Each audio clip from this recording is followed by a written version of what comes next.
Ustadz, anak saya sudah besar tetapi belum menggunakan hijab. Saya nasihati katanya nanti bila sudah menikah. Apa yang harus kami lakukan sebagai orang tua agar anak kami menjadi anak yang soleh dan mau menggunakan hijab? Barakallahu fikum. Iya, masalah seperti ini, anak-anak yang dewasa belum berhijab, itu kadang-kala salahnya salah orang tuanya. Jadi orang tuanya baru pakai hijab. Baru 2 tahun, baru 3 tahun. Artinya si ibu ini bertahun-tahun nggak pakai hijab. Sang anak tahu ibunya nggak pakai jilbab.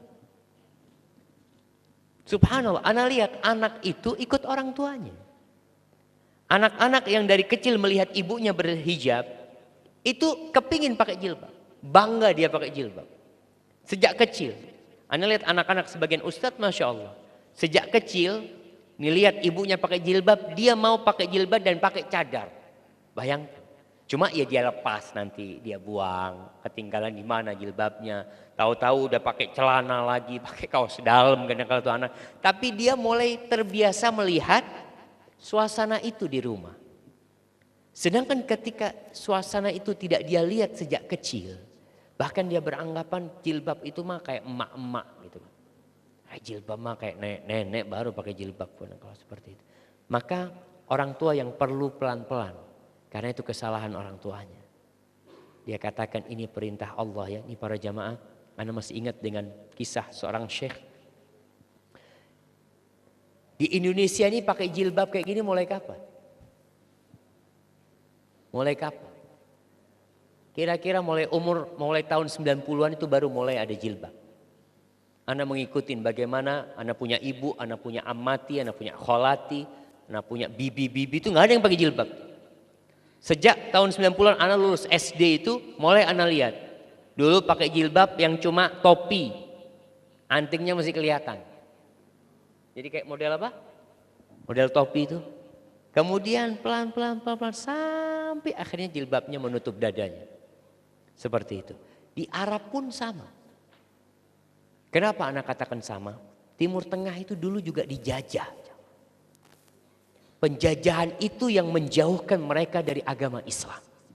Sekolah-sekolah Islam dilarang di Mesir. Dijajah oleh Inggris umpamanya. Di Yaman. Di Aljazair. Di Turki. Bayangkan di Turki itu pernah dilarang jilbab oleh pemerintahnya sendiri. Sekarang mungkin sudah mulai baik. Jadi proses itu cukup lama. Pernah dulu ada seorang anak SMP. Dia masuk sekolah pakai jilbab. Sama gurunya dimarahin. Dimarahin sama gurunya. Nggak boleh, aturan di sekolahan nggak boleh pakai jilbab. Akhirnya si anak ini pulang nangis. Laporan sama ibunya. Bu, kata bu guru nggak boleh pakai jilbab. Kalau pakai jilbab nggak boleh sekolah di sana. Kata. Akhirnya sang ibu mengatakan, "Nak, kau siapa? Kau tahu siapa yang nyuruh kau pakai jilbab?" Nah, enggak. Yang nyuruh kau pakai jilbab itu Allah. Nah. Allah yang memberikan kedua mata kepadamu. Allah yang memberikan rambut yang indah kepadamu. Allah yang memberikan kedua tangan kepadamu. Allah yang menciptakan langit dan bumi ini. Allah yang memiliki segala-galanya. Itu Allah yang nyuruh kau pakai jilbab. Nah, kau mau pakai jilbab? Enggak. Ya maulah kalau Allah yang nyuruh. Pakai nih. Besoknya berangkat.